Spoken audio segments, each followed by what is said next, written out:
It's shocking that Lil Durk is now being charged with murder. It turned out that Durk was out here playing 3D chess with everyone. He even paid sources to lie to the police and flew to LA to watch one of his operations get framed. I don't think Vaughn paid them guys. I'm sorry to tell the world. But the OFF boss could really get in trouble because the feds are going to use the rappers. Words in court. Is this the end for Lil Durk? Let's find out. The indictment charges Lil Durk with 1 count of conspiracy, 1 count of using interstate facilities to commit murder for hire resulting in death, and 1 count of carrying and discharging firearms, including a machine gun, in furtherance of a crime of violence resulting in death. If convicted, he could face life in prison. The indictment explains how the plot went, and the new information the feds have made public might actually cook Durkio. The story starts with the tragic death of Chicago rapper King Von in 2020.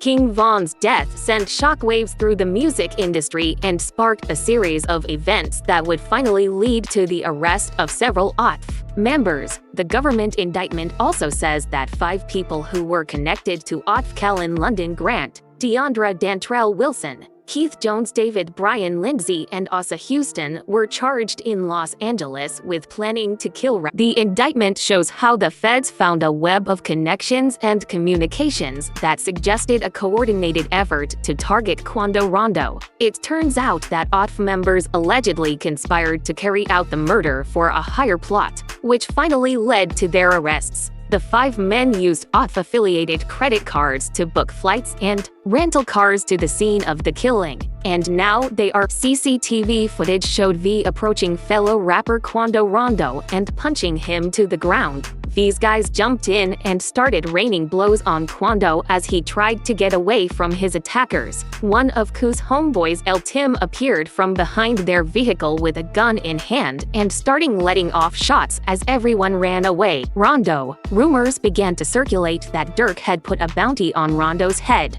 Turns out it was actually true. According to court papers, an OFF member told cops that after Von's death, Durk used coded language to tell OFF members that he would pay a bounty to anyone who would take part in killing Quando Rondo. Durk's cousin, Deandra Wilson, also told OFF members that anyone who took part in the murder would be rewarded with lucrative music chances. With OFF in August 2022, the situation hit a boiling point. According to federal court records, Lil Durk's associates reportedly learned that Quando Rondo was staying at a hotel in Los Angeles. This information set off a chain of events that would culminate in a carefully planned murder plot. On August 18, 2022, a carefully orchestrated plan was set into motion, trying to ambush and eliminate Quando Rondo in the heart of Los Angeles. The details of this plot, as revealed through federal court records, paint a chilling picture of the lengths to which people were willing to go in pursuit of vengeance. The day started with Lil Durk's associates,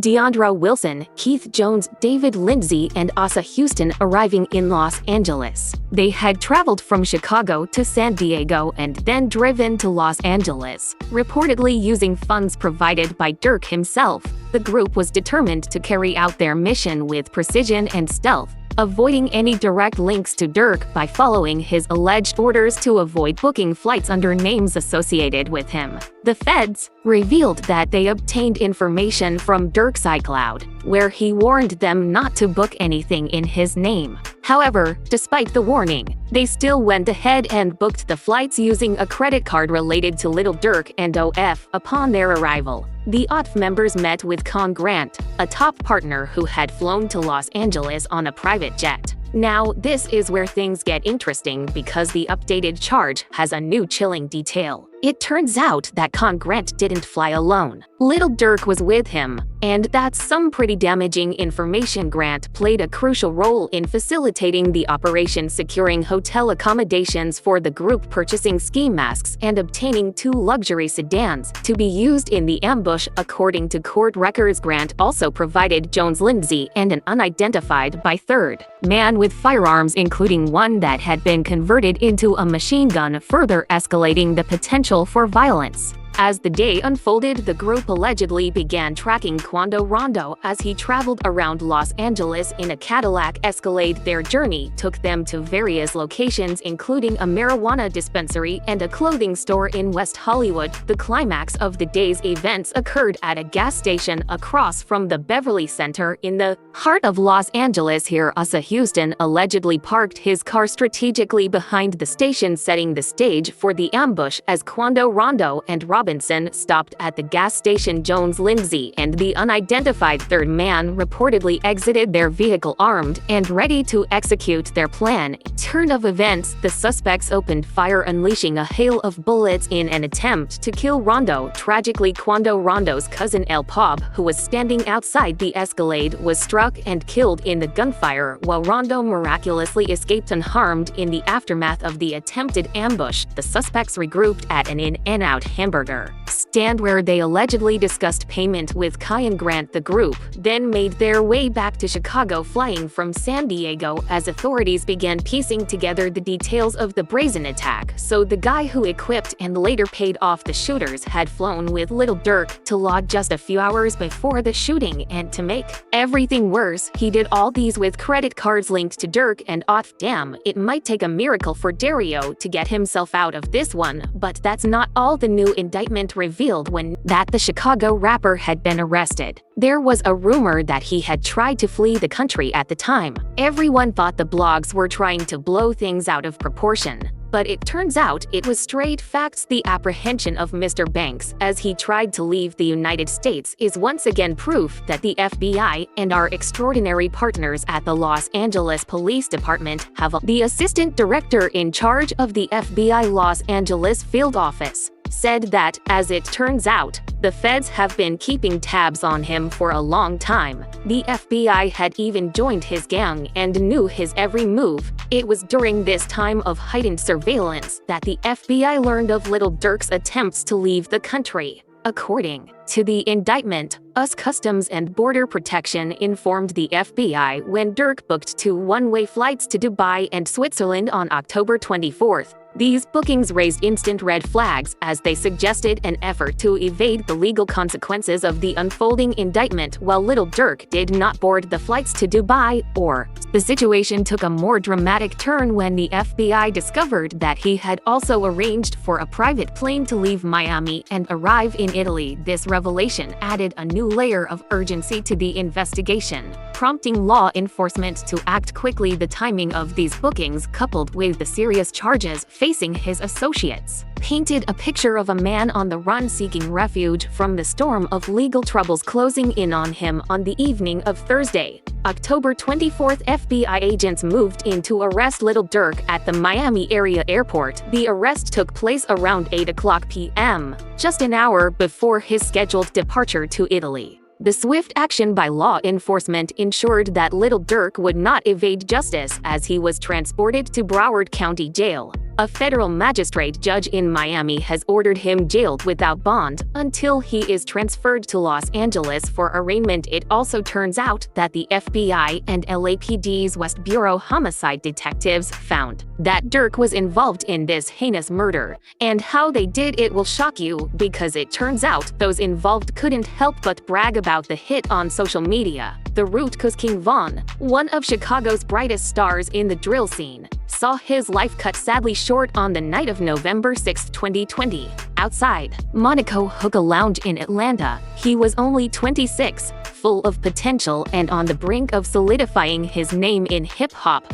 But that night was the culmination of deep-seated beefs, unspoken codes, and cycles of violence that have long been woven in. The killing wasn't random. It had been brewing between King Von's crew and Quando Rondo's camp, tensions that stretched back to the streets and rivalries tied to loyalty, pride, and respect. According to reports, V and his crew approached Q's team outside the club, and what started as an argument quickly spiraled into gunfire. Chaos erupted, leaving 3 people dead and 3 others wounded. The shots that took V's life came from Timothy Leaks, a close friend of Quando. Rondo Vaughn was hit during the initial exchange of gunshots, but the chaos didn't stop there. Bystanders scattered, shots flew, and Atlanta police, who were already on the scene, were forced to step in. Vaughn's team managed to get him to a hospital in a private car, but it was too late. His injuries were fatal. Did you think that King Von survived the shooting, or did you know that he was gone at that point? No, I didn't know neither one, if he was gone or still alive. I just, like I say, I didn't even know it was him.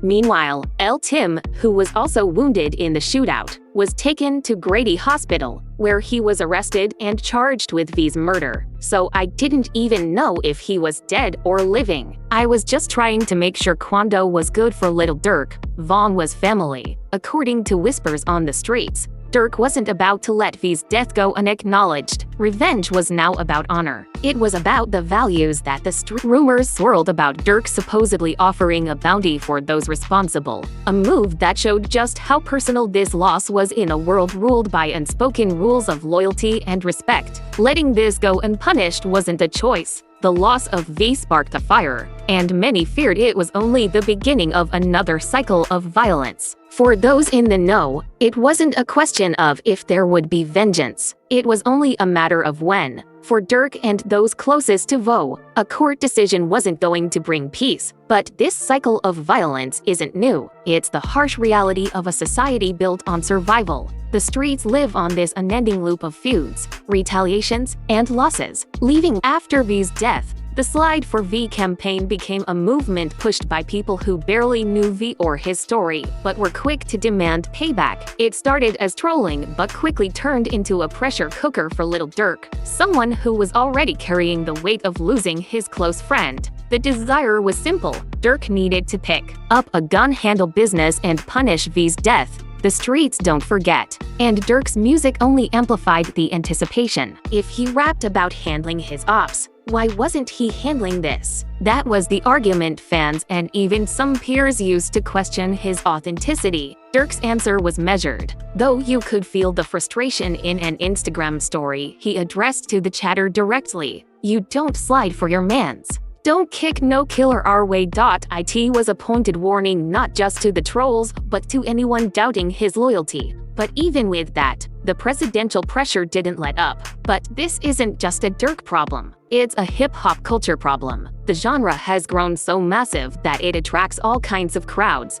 And with that comes a subset of fans who treat it like a spectator sport. They don't care about the cycles of crime or the families left behind. They're just here for the drama and the headlines. And the truth is, this isn't going to stop as long as the culture welcomes retaliation, as long as fans demand that artists live out their lyrics, and as long as the streets see violence as the only answer to loss. The cycle will repeat. But Lil Durk became part of this cycle and finally was betrayed by his close friend Otf Jam. Jam was part of the inner circle, a trusted ally who had been through the fire after serving a grueling 12-year jail sentence for a shooting. In 2010, Jam came home in 2022 to a warm welcome from Durk. Reports say Durk gave him $50,000 as a welcome home gift, ensuring Jam had. It was a classic Durk move, taking care of his people and showing love to those who held it down. But according to swirling reports, that loyalty wasn't mutual. Arm all day. He called me with a cast. So I lift my shit up. I'm like, man, this nigga boom, man. He laughed. He said, I ain't do that. I say, slow. Vacation. Trying to tell him. I ain't know shit. Whispers started after Durk's arrest. But what made the case even messier was the talk that someone from Durk's own camp had been working with the feds. And all eyes turned to Otf Jam DJ academics and other internet personalities who fueled the fire, suggesting Jam had been wearing a wire for years, feeding information to federal investigators about Durk and did 12 years. 12 got years? out, interviewed, said he kept it real, brought him cars, gave him 50,000. Right. This. Ain't no smut on his name. He ain't never been a rat. Caught a gun case, but eventually he flipped. Wack 100 added fuel to the fire in an interview claiming Jam flipped after catching a second gun charge following his release. But the cycle would continue as Durk learned about Jam's cooperation with law enforcement. He retaliated in a way that made things worse. Reports claimed Durk put a hit out on Jam's baby mother, Octavia Redmond, who was fatally gunned down in South Chicago. Jam's help with the feds cuts deeper than most blows because it was a warning that in this game, the biggest threats often came from within Lil Durk's world, which seemed to crumble piece by piece as the feds closed in. He tried to stay one step ahead of law enforcement, but nothing could keep him out of their reach. With the pressure building, they say he made a bold attempt to escape US jurisdiction. The rapper allegedly booked multiple international flights in what looked like an effort to vanish. Before the feds could tighten their grip, records showed 2 one-way tickets, one to Dubai and another to Switzerland. Neither flight was boarded. The real move came when he arranged for a private and expensive and strategic plan that might have worked if the FBI hadn't been watching his every move. The time was tight. Durk was set to board his private jet in Miami when federal agents swooped in just an hour before departure. They captured him, shutting down any chance of escape. It was a dramatic end to what could have been an international disappearance. Instead of enjoying the luxury of Italy or the privacy of Switzerland, Durk found himself sitting in the Broward County Jail facing conspiracy charges tied to the murder-for-hire claims. The feds had him wiretapped, tracked, and stacked with enough proof to lock him up. Now, the real question is, can Durk beat the case aftermath? Lil Durk, once a hometown hero celebrated for his success and community outreach, is now watching his reputation in Chicago unravel in high-profile arrest. Just a while ago, Durk was honored with the keys to the cities of Bellwood and Broadview, Illinois, symbols of recognition for his charitable work and his connection to the neighborhoods. But the same leaders who praised him are now distancing themselves as the fallout from his legal troubles intensifies. The backlash was swift. Broadview Mayor Katrina Thompson, who had given Durk the key to her village just days earlier, wasted no time in revoking the honor and severing ties with his neighborhood heroes. Thompson explained her choice with a statement emphasizing her duty to uphold the community's values. She mentioned on the village's Facebook page that village residents are held to even higher moral and ethical standards of behavior. She further asserted that, as mayor, her top goal is protecting Broadview's interests and upholding the values of its residents. In Bellwood, Mayor Andre Harvey expressed a more cautious stance, choosing not to revoke the key until the legal process had ended. He noted that in the United States, the accused are considered innocent until proven guilty. Despite this careful approach, Harvey's decision has faced criticism from local residents and officials who say that honoring Durk, given his legal troubles and controversial history, sets a poor example for the community. Community members have expressed frustration, questioning why Durk was chosen for such an honor in the first place. Critics like Angela Patterson, a mayoral candidate in Broadview, argued that the decision to celebrate Durk reflected poor judgment. Others pointed out that many unsung heroes within the community have dedicated their lives to making a difference without the controversy surrounding a high-profile rap career. The debate didn't stop with the mayors. Durk's charitable donations have also come. Among them was a $150,000 contribution to Chicago Mayor Brandon Johnson's campaign. When asked whether he would return the money, Mayor Johnson defended the donation, emphasizing that Durk has been crucial in supporting Chicago's youth. But for some, even this position felt too lenient given the gravity of the charges. For Durk, this moment is a reflection of his dual identities as a rapper and a community leader collide. The key ceremonies, once a celebration of his success in charity, they now serve as a stark reminder of how quickly public opinion can shift. Leaders like Mayor Thompson, who originally championed Durk as a role model, now face the challenge of reconciling his positive contributions with the accusations against him while the legal process ultimately determines his guilt or innocence. The damage to his reputation in Chicago, where he was once hailed as a hero, is already apparent. Even his legal troubles have hit a point where the stakes couldn't be higher. The Chicago-born rapper, known for his rise from the trenches to the top of the rap game, now faces the harsh reality of probably spending the rest of his life behind bars. His arrest on murder for hire charges shows how the rapper has been stuck in a cycle of loyalty, street TIs, and the consequences of fame. But this isn't just about one incident. It's about a lifestyle that the legal system claims Durk. They're coming at him with conspiracy charges, accusations of using interstate facilities to commit murder for hire, and even firearm charges that include carrying and discharging a machine gun. If convicted, these charges could lead to life in federal prison, a sentence that would strip him of everything he's built, from his music business to his freedom. The case against Durk is deeply tied to his crew. Only the family federal investigators have zeroed in on key OFF members, alleging they were part of the planning and execution of the attack. The FBI has gone all in on this case using wiretaps, surveillance. They've reportedly pieced together a timeline of events that paints a damning picture of Durk's alleged involvement. They claim to have intercepted phone calls and messages that link him directly to the planning stages of the attack, including discussions about weapons travel arrangements and the overall strategy for someone like Durk. The effects of these charges are massive. He's not just a rapper. He's a symbol of perseverance for many who look up to him as proof that you can make it out of the struggle. But this case threatens to overshadow his success, dragging him back into the narrative of street violence and gang TIs that he's been trying to move past in his music, which often tells raw stories of survival and loyalty. Now feels strangely reflective of the claims. The possibility of life in prison looms over Durk like a dark cloud. Federal charges are no joke, especially when they include plot and murder for hire. If convicted, Durk could spend the rest of his days in a federal prison with no parole and limited chances for appeal. For Durk, this moment is a crisis. He's pleaded not guilty and is prepared to fight these charges in court. But the battle ahead is steep. His legal team will have to dismantle the federal government's narrative piece by piece, showing that the man whose top Billboard charts and won Grammy isn't the same man orchestrating street. People have been speculating that Durk could face the electric chair for his part in the murder for hire plot.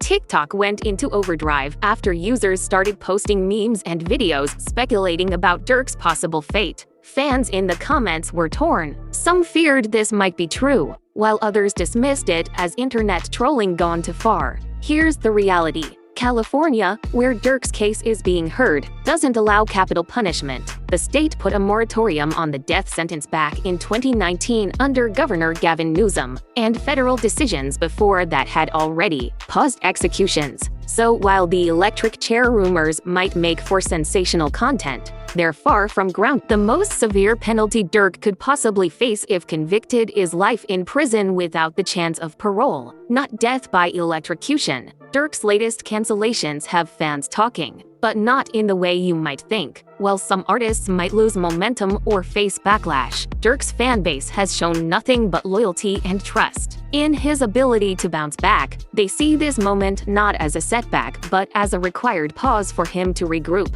recover, and come back stronger than ever. Durk has been carrying a lot lately between the intense scrutiny of his personal life, the weight of ongoing legal fights, and the non-stop grind of being one of hip-hop's biggest names. It's clear the man is tired. Fans say that Durk's tiredness is real, but it's only temporary. Once he gets his energy back and clears his head, he'll be right back on top. The buzz around his next album is already wild. Fans are saying it could be the biggest project of his career, a reflection of everything he's been through and where he's going next. Since 2020, Durk's been on an unstoppable run, hitting hit after hit and solidifying his spot in the game. If his upcoming work taps into that same energy, blending raw emotion with his signature sound, it's hard to see it being anything less than a huge success. What's fueling this confidence is the way Durk's always used adversity as motivation. Whether it's losing loved ones, dealing with street politics, or facing public criticism, he's never Instead, he channels it into his music, creating tracks that feel real and relatable. Fans see this moment as just another chapter in his story, a story they've been invested in since day one. They know he's not the type to stay down for long. This isn't the first time an artist has needed to step back to step up. Look at legends like Kanye West or Kendrick Lamar, who've taken breaks only to come back with game-changing projects. Fans see Durk taking a similar path. He's already proven he has the talent, the work ethic, and the vision. Now he just needs the time to recharge and refocus. Thanks for watching. If you liked this video, click on one of the videos on your screen to dive into more content from our channel. Don't forget to like, subscribe, and hit the bell.